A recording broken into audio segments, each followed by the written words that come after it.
เ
Hello everyone, I am Yoshi and I'm here today with the results video for Task 4 of TeamTasks Season 1.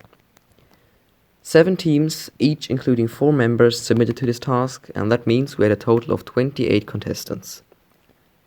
The task was located in Seaside Kingdom, and there sadly weren't quite as many routes as I hoped and expected. However, teams still used some unique and interesting strats, which we'll go over later on. But first, let's take a look at some objectives. I included 4 objectives which suggested you to go underwater. These include obviously spawn an underwater heart and capture a cheap, but also kill 5 combos and collect a coin stack, which both are mostly located underwater. Most objectives could be found pretty much anywhere.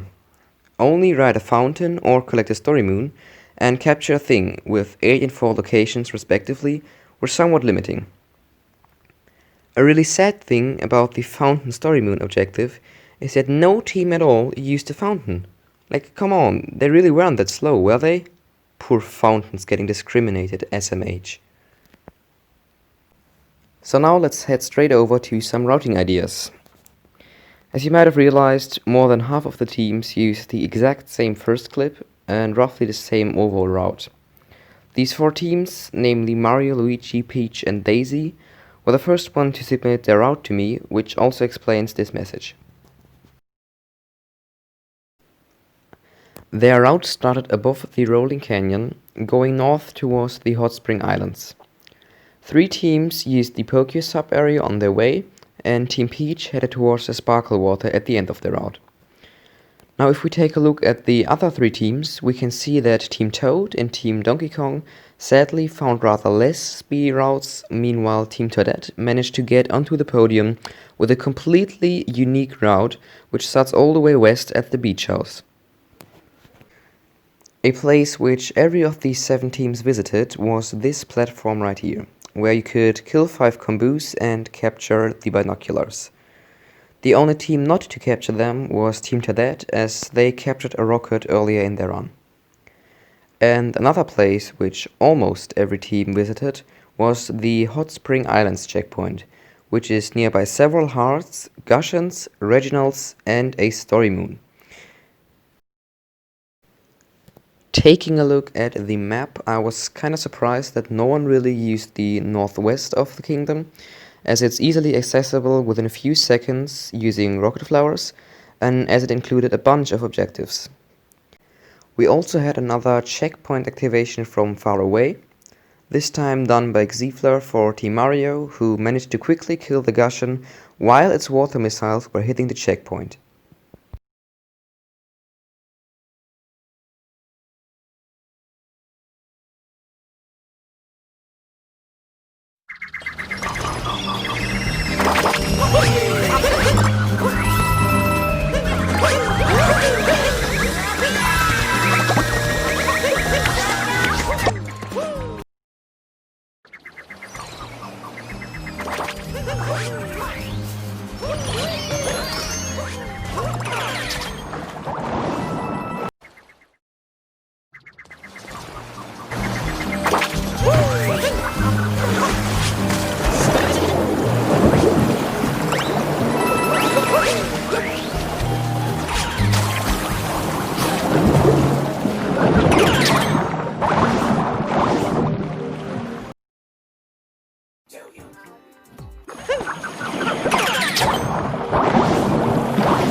If we take a look at some stats, we can see that we have a new longest clip ever, which was performed by G4 with almost 24 seconds.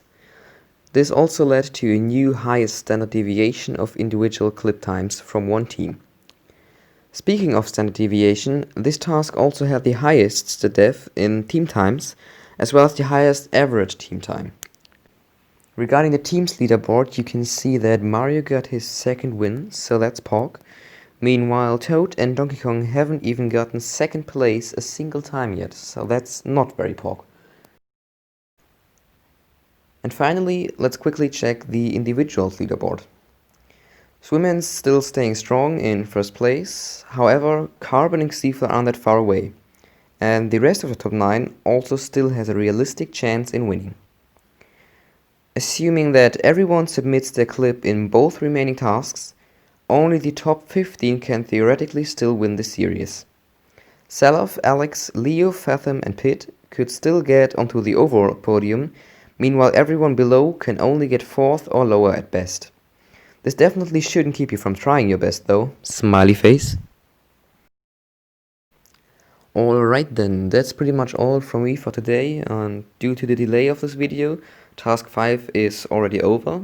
Yeah, so, I guess let's just reveal task 6 instead, shall we?